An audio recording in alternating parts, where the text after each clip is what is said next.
Oke, Assalamualaikum warahmatullahi wabarakatuh. Untuk materi kali ini saya sudah masuk ke proses bisnis ya. Nanti ada 4 proses bisnis yang akan saya coba buatkan videonya supaya kalian bisa paham setiap prosesnya, baik itu di keterangan PowerPoint maupun di flowchart. Jadi tolong diperhatikan. Untuk flowchartnya mungkin tidak akan saya jelaskan secara detail. Nanti kalian bisa ikuti saja prosesnya dari flowchart alur yang sudah saya buat. Oke. Untuk materi kali ini saya membahas mengenai proses bisnis penjualan. Nah, lebih lengkapnya adalah proses bisnis pengelolaan pesanan pelanggan, penjualan, dan piutang dan penerimaan kas. Nah, ini sampai penerimaan kas. Nah, ini alur aktivitas umum atau alur umumnya seperti ini. Jadi ada permintaan informasi, ini opsional, bisa dilakukan, bisa tidak, tergantung kebijakan perusahaan. Namun untuk perusahaan yang transaksi penjualannya besar, biasanya ada proses ini. Jadi permintaan informasi dari customer. Nah, informasi kepada pelanggan mengenai produk dan harga. Setelah itu ada pembuatan kontrak, ini juga opsional. Ada beberapa perusahaan yang bentuknya itu purchase order atau order pembelian. Nah, ada yang bentuknya kontrak. Nanti di flowchart akan saya jelaskan detail seperti apa, kapan kontrak itu dibuat, kapan itu order pembelian dari pelanggan itu dibuat. Setelah itu penerimaan pesanan. Nah, penerimaan pesanan ini prosesnya sebenarnya panjang sekali. Jadi mulai order pembelian dari pelanggan sampai dikonfirmasi bahwa barang itu ada dan siap dikirimkan. Terus ada pengiriman dan ada penagihan, sampai yang terakhir adalah penagihan dan penerimaan kas atau kas masuk itu ya. Nah, penagihan ini dikhususkan untuk penjualan kredit. Jadi nanti di flowchart akan saya jelaskan kapan itu saat tunai dan penjualan kredit. Nah, untuk fungsi-fungsinya, ini fungsi umum saja yang biasanya terlibat dalam proses bisnis penjualan, pesanan pelanggan, piutang, dan penerimaan kas. Yang pertama adalah penjualan. Tanggung jawabnya ini secara umum ya, tidak semuanya, bahkan ada yang kurang atau bahkan lebih dari yang saya cantumkan di sini. Ini ada kredit. Nanti fungsi kredit seperti apa nanti akan saya jelaskan. Kenapa harus ada kredit? Gudang. Jadi gudang ini beberapa perusahaan mungkin fungsinya sama seperti persediaan. Nah, nanti detailnya ada di flowchart juga. Nah, ini ada pengiriman dan gudang ini mungkin juga beberapa perusahaan menjadikan satu fungsi keduanya. Ada penagihan dan akuntansi. Ini biasanya pada satu divisi yang sama, bisa divisi keuangan atau divisi akuntansi. Jadi nanti saya jelaskan detailnya di flowchart. Sisa dari slide ini bisa kalian baca sendiri. Ini bentuknya slide saja, poin-poin. Pada dasarnya dari slide-slide ini saya buatkan jadi flowchart. Oke. Nah, sekarang kita masuk ke flowchartnya.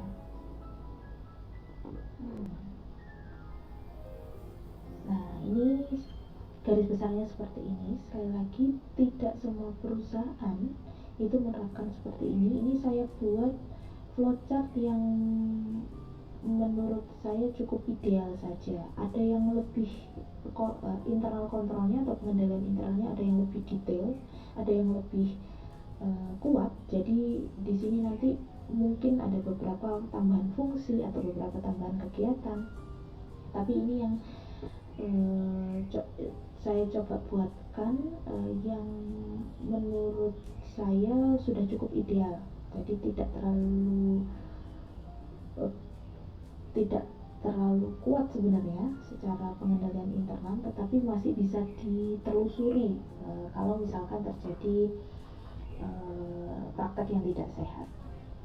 Nah, ini fungsi-fungsinya. Jadi di sini ada, ini terlihat complicated padahal sebenarnya tidak ya. Ini sebenarnya kalau diterapkan di perusahaan ini sangat sederhana sekali. Jadi di sini ada pelanggan tadi saya masukkan, tentu saja pelanggan tetap dimasukkan kalau kita mau membuat flowchart, karena tetap meskipun dia pihak ketiga kita tetap memasukkannya dalam proses.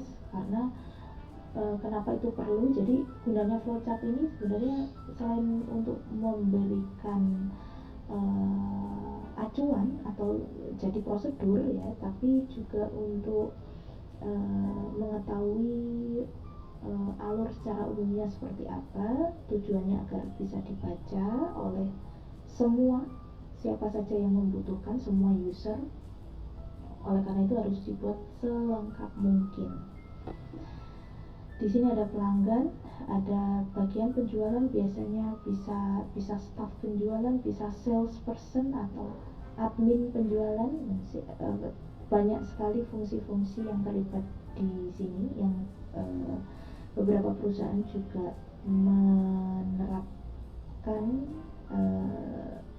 nama-nama posisi tertentu dalam penjualan ini. Tapi basically umumnya adalah nama posisinya adalah penjualan. Di sini ada kredit, fungsi kredit. Nah, fungsi kredit ini terkadang dalam perusahaan juga jadi satu dengan fungsi penagihan dan kas di sini. Jadi balik lagi, terserah perusahaan menyusunnya seperti apa. Ada fungsi gudang atau kadang dijadikan satu dengan persediaan. Ada fungsi pengiriman barang. Nah, terkadang juga pengiriman barang ini fungsinya dijadikan satu dengan gudang. Ada fungsi penagihan di dalam perusahaan juga umumnya dijadikan satu dengan kas.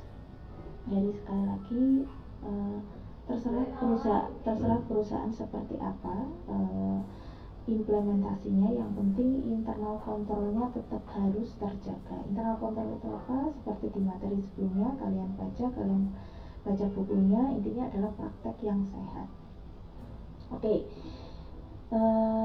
Nanti di dalam perusahaan bentuk flowchart seperti ini tuh namanya prosedur ya. Jadi nanti di dalam perusahaan judulnya adalah prosedur penjualan, pesanan pelanggan, piutang dan penerimaan kas gitu. Nanti terus ada nomor, ada disahkan oleh siapa, revisi nomor berapa, tanggal berapa. Nah, itu nanti di dalam perusahaan bentuk ini namanya adalah prosedur.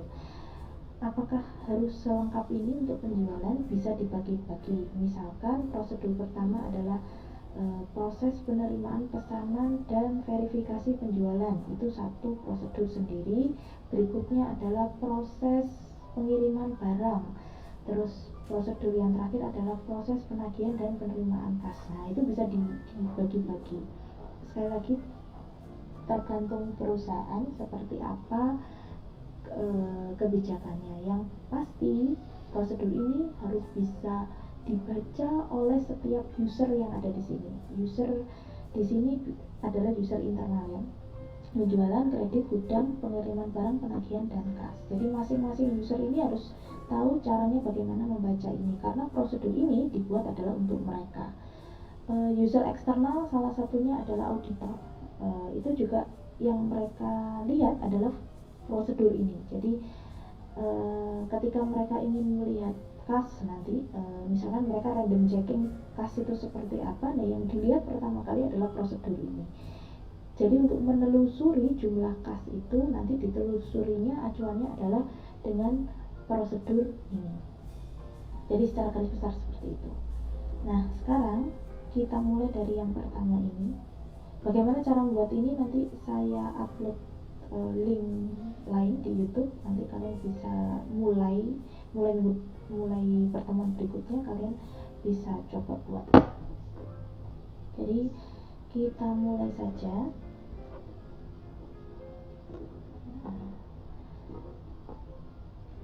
Kita mulai saja dari sini. Nah, mulainya bisa dua yang tadi saya jelaskan. Ada surat penawaran, itu opsional bentuknya. Jadi bisa dari kita sebagai ini penjualan, berarti kita sebagai supplier ya. Di sini surat penawaran kita bisa kasih ke pelanggan atau bahkan pelanggan yang minta harga. Jadi ada banyak sekali operasional dan awal dari transaksi penjualan itu bisa macam-macam. Jadi umumnya kalau transaksi penjualan itu dalam jumlah besar, itu biasanya pelanggan itu minta surat penawaran dulu. Jadi tolong diupdate mengenai raw material tertentu atau bahan baku tertentu. Nah, itu biasanya seperti itu. Nah, ini yang perlu diingat adalah transaksi ini jumlahnya besar. Jadi kalau kalian misalkan untuk transaksi penjualan yang usaha kecil menengah mungkin tidak akan se-complicated ini. Ini dengan asumsi adalah transaksi penjualannya adalah dalam kuantitas yang besar dan value atau amount yang besar, gitu ya. Jadi pertama kita mulai dari surat penawaran ini. Di surat penawaran ini isinya apa? Nah, ini yang penting ketika kalian buat suatu flowchart adalah isi dari dokumen itu apa, itu harus kalian cantumkan. Di sini sudah saya buatkan caranya membuat ini, nanti ada di link yang lain, nanti saya share juga di materi. Jadi ada di sini ada surat penawaran, isinya apa, ada harga, ada barang, ada tanggal validitas.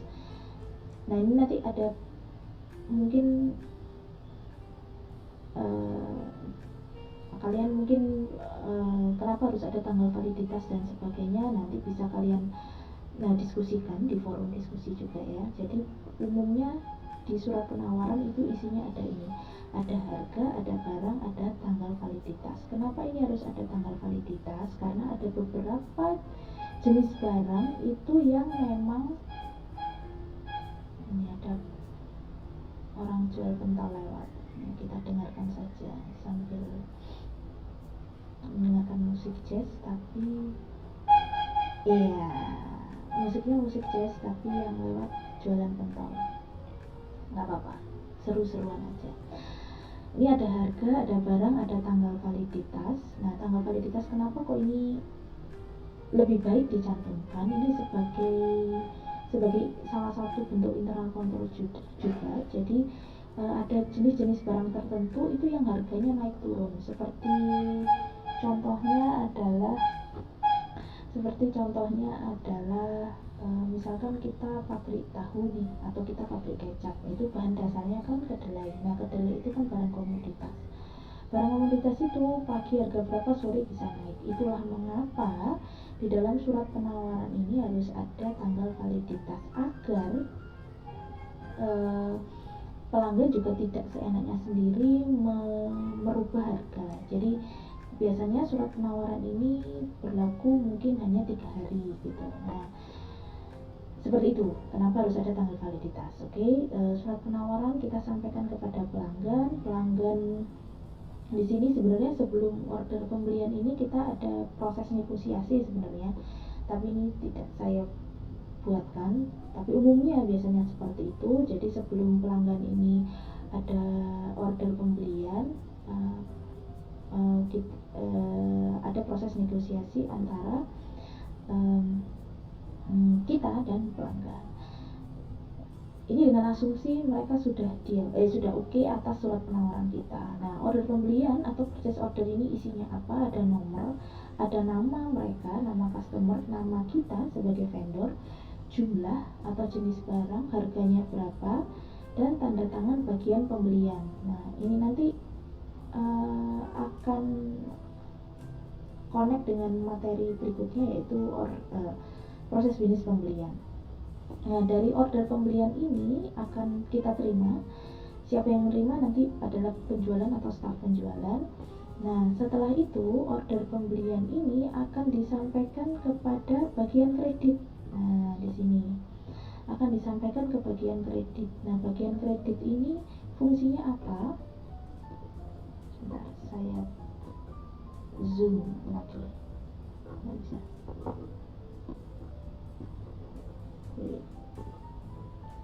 Sebentar. Oh, ini ternyata yang paling besar. Udah. Kenapa harus ada fungsi kredit? Kenapa tidak langsung didealkan saja oleh bagian penjualan? Gimana kita butuh penjualan? Biasanya seperti itu kalau kita ngomong dari persepsi divisi penjualan, karena mereka punya target dan sebagainya. Nah, fungsi kredit ini untuk apa? Fungsi kredit ini adalah, balik lagi, fungsinya adalah sebagai internal kontrol. Nah, order penjualan ini akan direview oleh bagian kredit. Caranya seperti apa? Dia mereview, bagian kredit akan mereview data order penjualan ini ke data mengenai pelanggan tersebut. Kita lihat, bagian kredit akan melihat historinya atau record sebelumnya seperti apa. Nah, apa saja yang dilihat oleh bagian kredit?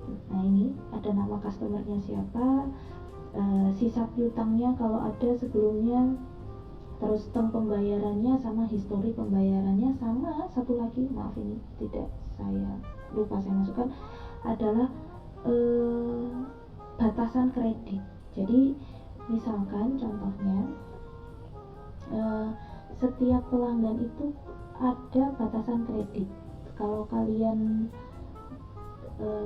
bahas di mana itu PA2, pengantar akuntansi 2, mengenai piutang itu di mana? Di AKM 1 atau pengantar akuntansi 2, perusahaan dagang, ya itulah. Nanti coba kalian review lagi, setiap pelanggan itu pasti ada batasan kreditnya. Batasan kredit itu apa? Batasan kredit itu adalah jumlah maksimal satu pelanggan itu memiliki piutang.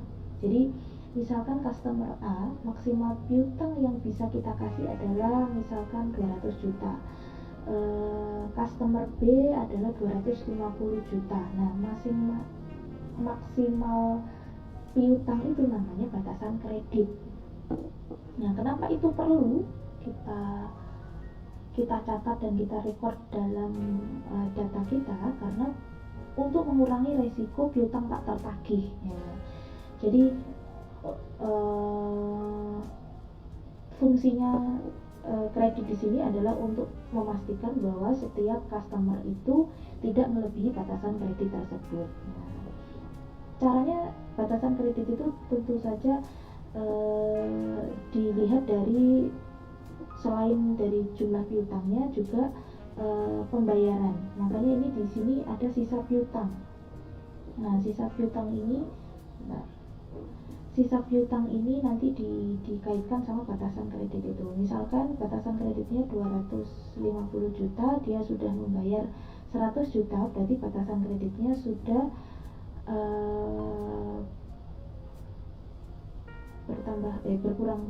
bertambah berapa? Misalkan 250 juta sudah terbayar 100 juta, ya positif sih. 150 juta sudah dipakai di dua transaksi berikut, sudah dipakai 100 juta sudah terbayar, berarti batasan kreditnya tinggal 150 juta. Oleh karena itu transaksi yang sekarang tidak boleh lebih dari 150 juta. Nah, intinya seperti itu. nanti kalian bisa praktekkan di Zahir Komputer, nanti praktek di sana ada.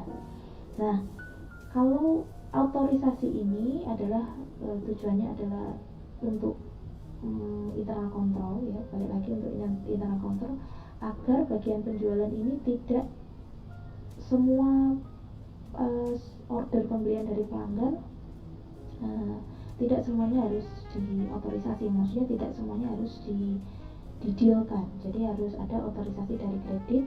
Tujuannya adalah untuk internal control itu tadi.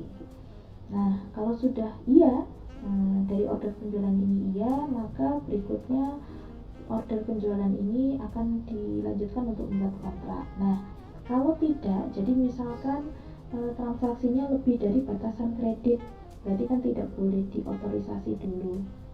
Nah, kalau tidak, bagian penjualan mau tidak mau juga harus tetap mengkonfirmasi ke pelanggan. Kita jelaskan, tapi biasanya dari penjualan alasannya bukan batasan kreditnya sudah melebihi yang kita tentukan, bukan seperti itu. Biasanya dalihnya penjualan adalah persediaan baru akan ada 1 bulan berikutnya Pak Bu, seperti itu, sambil menunggu pembayaran full dari sisa piutang sebelumnya. Nah, biasanya seperti itu di sini. Oke, sekarang kita lanjutkan. Jika batasan kreditnya sudah memenuhi, berarti order penjualan ini diotorisasi, ya kan? Order penjualan dengan otorisasi harus ada konfirmasi dari bagian kredit. Nah, konfirmasi ini bisa bentuknya tanda tangan, atau kalau misalkan sudah menggunakan program tentu, biasanya bagian kredit ini akan centang salah satu dokumen itu. Jadi cek itu biasanya sudah diotorisasi. Nah, dibawalah ke penjualan lagi. Nah, dibawa ke penjualan, ini nanti disimpan. Ini bentuk arsip namanya ya. Ini arsip bisa umumnya kalau untuk penjualan adalah berdasarkan nama. Setelah itu bagian penjualan akan menyiapkan kontrak penjualannya yang tadi itu. Ini yang tadi seperti saya jelaskan, kontrak penjualan ini bisa opsional sebenarnya. Biasanya fungsi order pembelian atau order pembelian ini fungsinya sama seperti kontrak penjualan. Nah, cuman untuk lebih balik lagi biar lebih detail apa saja term of payment dan sebagainya, itu biasanya kita buat kontrak penjualan. Nah, detailnya sama dengan PO ini seperti yang saya jelaskan, plus ada nomor kontrak, ada tanda tangan supplier, sama hal-hal yang diperlukan. Misalkan transaksinya jumlahnya banyak, itu misalkan berapa? Misalkan 20 ton misalkan 20 ton kacang tanah gitu misalkan. Nah, itu dikirim setiap 5 ton, setiap minggunya 5 ton. Nah, itu juga bisa dimasukkan di dalam kontrak penjualan. Nah, kontrak ini kita buat, kita tanda tangani, kita beri bagian penjualan akan memberikan kepada pelanggan ini tadi ya, kepada pelanggan tanda tangan kontrak penjualan dengan tanda tangan supplier dan customer, dipindah ke sini. Nah, ini bentuknya adalah bulat ini on page reference. On page reference itu seperti tugas yang di minggu kedua adalah untuk connect ke fungsi lain tapi pada halaman yang sama. Ini namanya on page. Sebenarnya panahnya bisa langsung ke sini, cuman kan biar rapi bentuknya kita buat tanda on page reference ini. Oke, di bagian penjualan sudah terima kontrak penjualan dengan 2 tanda tangan dan segala macam detail yang diperlukan. Di copy oleh bagian penjualan. Ini saya buat banyak ya, ada ini yang asli disimpan oleh bagian penjualan. Sekali lagi ini bentuk arsip ya. Ada kontrak penjualan, di copy 1, 2, 3, 4, 5, 6. Jadi ada 6 dokumen di copy 5 kali berarti ya. Kemana saja? Nah ini nanti ke yang lain-lain. Kita mulai dari yang C dulu. Yang pertama, kemanakah C ini? Kita lihat jeng. Oh, C ini di kredit. Nah ini berarti kredit sudah menyimpan. Kredit ini menyimpan kontrak penjualan yang telah dibuat. Jadi biar dia nanti juga bisa random checking ya, apakah nanti kenapa harus disimpan di bagian kredit juga, karena agar mungkin saja si staf penjualan mengotorisasi tanpa ada persetujuan kredit. Nah itu nanti bisa ditelusuri dari sini. Ini juga diarsip, salah ini, maaf, tandanya seharusnya segitiga terbalik karena arsip permanen ya, diarsip seterusnya tanpa dibuka-buka lagi. Nah untuk yang D ini kemana? D ini ke gudang. Jadi di kontrak penjualan ini akan diterima oleh gudang. Kalau misalkan kita perusahaan manufaktur, berarti D ini mungkin nggak langsung di gudang, tetapi ke produksi dulu. Dari produksi dia akan membuat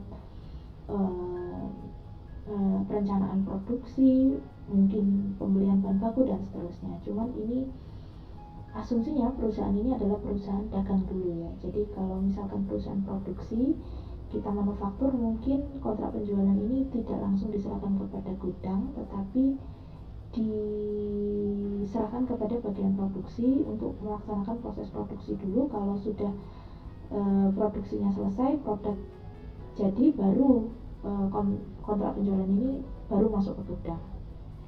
Oke, kita pakai asumsi perusahaan kita perusahaan dagang. Kontrak penjualan, nah dia menyiapkan list, packing list itu bahasa Indonesianya apa ya? Daftar packing itu apa ya? Pokoknya daftar barang lah ya gitu.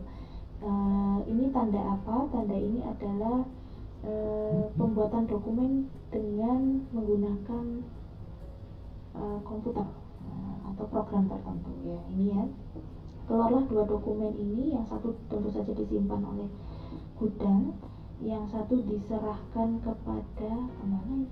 Yang satu diserahkan ke penagihan ya. Jadi oleh gudang, nanti diupdate oleh bagian untuk mengupdate catatan persediaan dan di kartu persediaan. Nah, bedanya apa catatan persediaan dengan kartu persediaan? Bedanya adalah catatan persediaan ini isinya ditambah dengan harga pokok penjualan. Nah, kalau kartu persediaan hanya pengurangan atau penambahan kuantitas.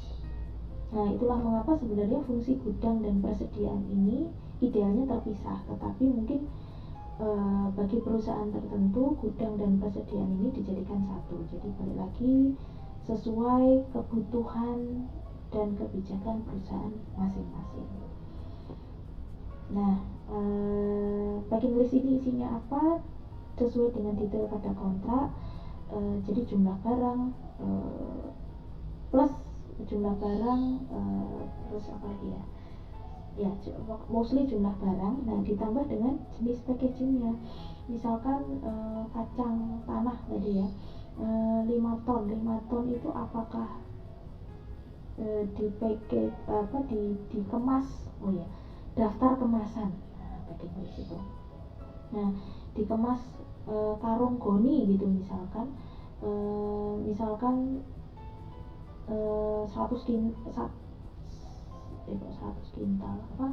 10 kiloan gitu dalam karung goni, atau mungkin di dalam plastik, atau mungkin seperti apa. Nah, itu masing-masing, atau mungkin sudah dalam kacang tanah kupas gitu misalkan, sudah dalam kemasan kardus dan sebagainya. Nah, itu di packing list ini detailnya ada di situ.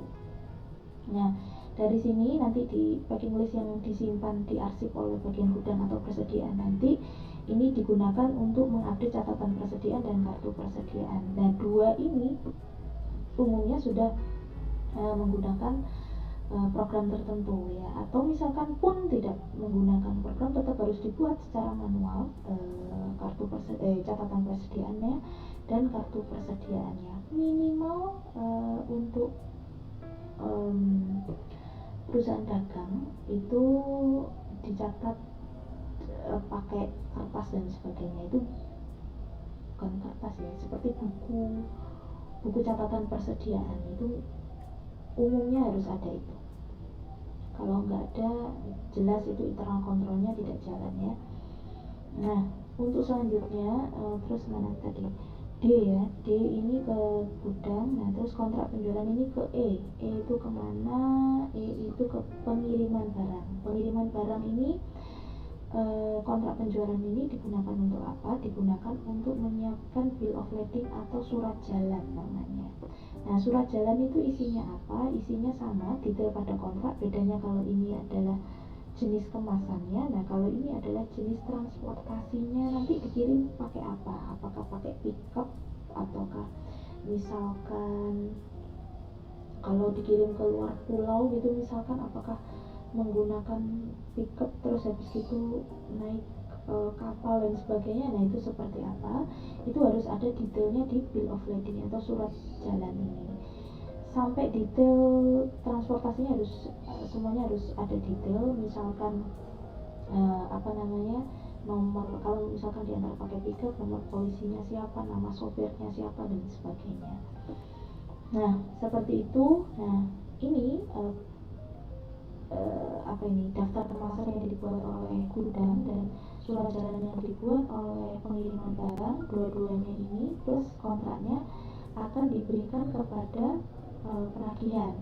Nah, F ini kontrak penjualan, F ini yang tadi yang didapat dari penjualan, penagihan juga terima kontrak penjualan nah yang buat faktur, nah ini adalah bagian penagihan ini, faktur atau invoice. Nah, jadi yang mengirimkan ini asumsinya kredit ya, ini asumsinya kredit. Jadi yang membuat faktur itu adalah bagian penagihan, invoice ini untuk daftar kemasan dan surat jalan ini tadi, ini dapatnya dari sini, dapatnya dari gudang, dan yang ini dapat surat jalan ini dapatnya dari pengiriman barang. Jadi ini dua pakai on page reference, lalu daftar kemasan dan surat jalan ini dua-duanya masuk ke penagihan. Jadi kita buatnya bisa pakai seperti ini. Satu huruf bisa masuk ke satu fungsi ini. Jadi buatnya bisa seperti ini. Nah, terus ini faktur, daftar kemasan dan surat jalan kita kirim ke I ini kemana? I ini adalah pelanggan. Nah, seperti ini. I terima dari bagian penagihan, faktur, daftar kemasan dan surat jalan plus terima barang. Jadi tadi pengiriman itu dia sekaligus mengirimkan barang. Nah, umumnya idealnya dokumen surat jalan ini adalah dikirimkan dari bagian penagihan. Cuman beberapa jenis distributor atau perusahaan dagang faktur ini dititipkan ke bagian pengiriman untuk diserahkan kepada pelanggan saat mengirim barang dan saat pelanggan menerima barang. Jadi terserah seperti apa perusahaan, prosedurnya seperti apa. Nah, ini ketika pelanggan menerima barang sekaligus dengan dokumen-dokumennya, terserah dibawa oleh bagian dokumen ini dibawa oleh pengiriman ataukah dikirim oleh bagian penagihan. Tapi pada dasarnya yang paling aman adalah dikirim oleh bagian penagihan sih ya, karena untuk mengurangi resiko dokumen itu hilang dan sebagainya. Jadi ketika menerima barang, kalau penjualan ini secara tunai langsung dibayarkan oleh pelanggan ke bagian pengiriman atau dibayar secara transfer ke bagian penagihan. Nah, bentar, ini kita bahasnya nanti dulu ya. Jadi ini umumnya kalau tunai itu langsung melakukan pembayaran, di bukti pembayarannya diserahkan kepada bagian penagihan, atau kadang kalau untuk distributor tertentu itu langsung diberikan kepada bagian pengirimannya. Sebenarnya itu praktek yang tidak cukup sehat sebenarnya, karena sekali lagi bagian pengiriman itu fungsinya mengirimkan barang, bukan menerima pembelian.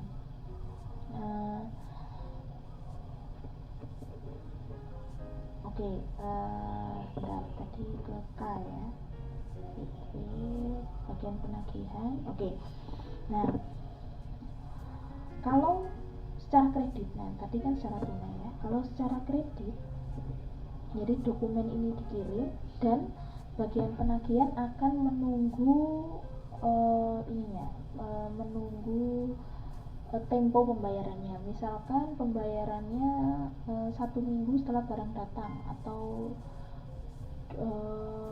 1 bulan setelah barang datang. Nah, itu tugasnya piutang atau bagian penagihan untuk memastikan bahwa pembayaran itu benar-benar dilakukan oleh pelanggan.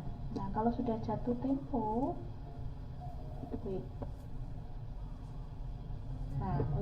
invoice ini kalau sudah melakukan penagihan, nah ini kalau sudah jatuh tempo, bentar, ini kayaknya salah deh. Sorry, ini seharusnya setelah kesini arahnya kesini ya. Bentar.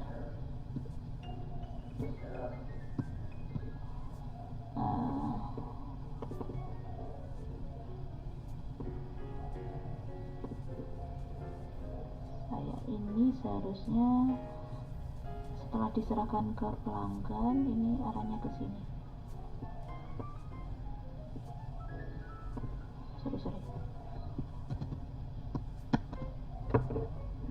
Sorry, ini jadi arahnya ke sini, gitu. Nah, ini diarsip seharusnya, ini diarsip. Arsipnya, nah T ini apa? T ini adalah waktu atau tanggal. Jadi bagian penagihan itu mengarsip dokumen-dokumen ini itu berdasarkan tanggal. Umumnya seperti itu karena agar dia tahu kapan waktunya menagih ke pelanggan. Nah, Oke, saya mulai lagi dari sini. Ketika sudah jatuh tempo, ini melakukan penagihan ke pelanggan. Nah, melakukan penagihan sama seperti tadi, bukti pembayarannya disampaikan, dikasih ke mana L. Nah, diserahkan ke kas. Kas ini juga, bagian kas ini juga menerima kontrak penjualan, dan invoice nanti disesuaikan di sini kontrak penjualannya apakah sesuai dengan invoice yang dibuat oleh bagian penagihan atau piutang. Ketika sudah menerima bukti pembayaran, disesuaikan juga apakah bukti pembayarannya ini sesuai dengan kontrak penjualan dan invoice. Baru setelah itu bikin jurnal penerimaan kas. Nah, kapan bikin jurnal penjualan tadi? Nah, yang bikin sebenarnya siapa? Yang buat adalah bagian penagihan. Kapan? Saat dia menerima catatan persediaan dari gudang atau persediaan, dan setelah membuat invoice. Jadi baru di sini bikin jurnal itu. Ketika sudah tertagih dan dibayar, setelah itu baru membuat jurnal penerimaan kas. Nah, jadi sebenarnya yang kalian buat selama ini, jurnal penjualan dan jurnal penerimaan kas itu prosesnya seperti ini. Makanya tadi saya bilang proses ini sebenarnya nggak complicated, ini sederhana. Yang biasanya kalian lihat 1 atau 2 kalimat, nah itu kalau dijabarkan dalam flowchart bentuknya seperti ini. Jadi seperti itu ya. Ini keterangan detailnya nanti kalian baca dari 3 buku yang saya jelaskan di pertemuan pertama. Jadi ada Bodmer, ada Mulyadi, ada Zaki Baridwan. Itu kalian nanti bisa baca detail. Yang paling detail sebenarnya ada di bukunya Mulyadi, kalian baca saja. Ini sebenarnya cukup sederhana, bentuk sederhana dari bukunya Mulyadi sebenarnya. Jadi mungkin kalian tentu saja masih bingung sebenarnya ini tadi seperti apa, tapi telusuri saja tahap-tahapannya dari panah-panah yang saya buat ini. Nanti kalau misalkan kalian ada pertanyaan dan sebagainya bisa disampaikan di forum diskusi. Jadi intinya untuk membuat semua ini adalah memastikan bahwa tidak ada celah untuk resiko. Intinya seperti itu. Jadi kenapa kok kenapa kok penjualan itu harus di otorisasi kredit dulu, kenapa kok yang kontrak penjualan itu harus ada di sini, dan semuanya harus tahu kontrak penjualan itu isinya apa. Basically semuanya adalah untuk memastikan bahwa internal kontrol itu jalan. Nah intinya seperti itu. Jadi kenapa kok yang bagian nagih itu harus penagihan, kenapa kok bukan pengiriman barang saat kirim saja dan sebagainya. Nah itu semuanya ditujukan adalah untuk mencapai pengendalian internal itu tadi. Namun tidak semuanya harus seperti ini. Jadi misalkan fungsi penagihan dan kas jadi satu, boleh saja, silahkan. Balik lagi selama aspek-aspek pengendalian internalnya tercapai. Jadi pastikan bahwa yang membuat invoice ini dan yang menerima ketika dia buat dokumen invoice dan dia menerima pembayaran itu memang ada kontrolnya. Misalkan resikonya adalah misalkan invoice ini dia buat tidak sesuai kontrak, misalkan kontrak dia buat lebih besar daripada kontrak. Itu kan ada resiko seperti itu tuh kalau misalkan penagihan dan kas dijadikan satu, karena fungsinya tanggung jawabnya penagihan ini dipegang sepenuhnya oleh penagihan kalau penagihan tidak dipisah oleh kas ya.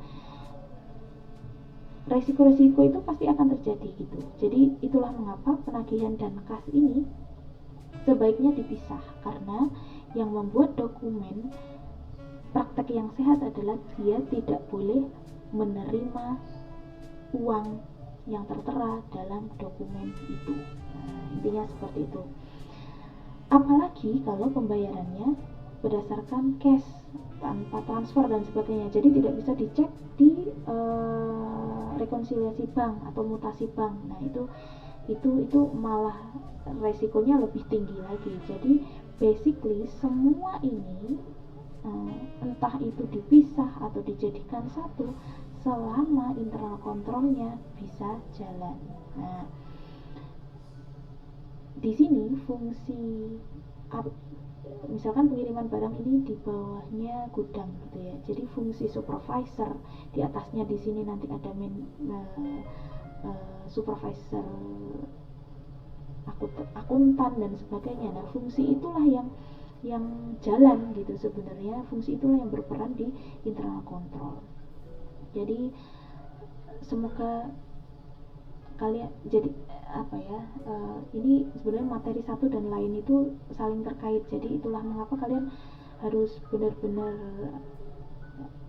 baca, benar-benar dilogikakan sebenarnya mengapa harus ada internal control, Itu yang harus kalian perhatikan betul. Kalau di bukunya Mulyadi namanya praktik yang sehat. Nah, itu yang harus kalian pahami betul. Jadi jangan dihafalkan tapi dipahami, di logika ya. Kalau di audit, contoh-contoh soal di audit, buku auditing di Ahrens itu juga semuanya bahkan banyak yang soal-soalnya adalah flowchart seperti ini. Jadi kalian menganalisa nih dari alur itu adakah proses yang nanti timbul resiko fraud. Nah, yang seperti itu. Jadi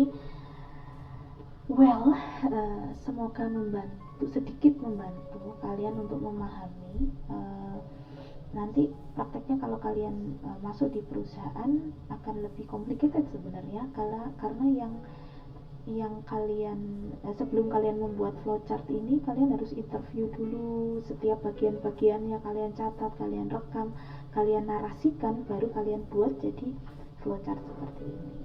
Nanti kita latihan saja di soal-soal yang nanti akan saya share di materi, baik itu di Moodle maupun di grup.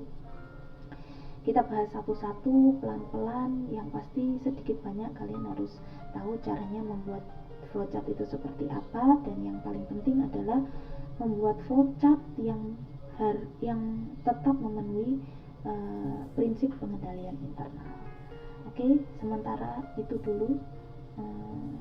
Semoga bermanfaat. Tetap jaga kesehatan. Terima kasih. Saya akhiri dulu. Wassalamualaikum warahmatullahi wabarakatuh.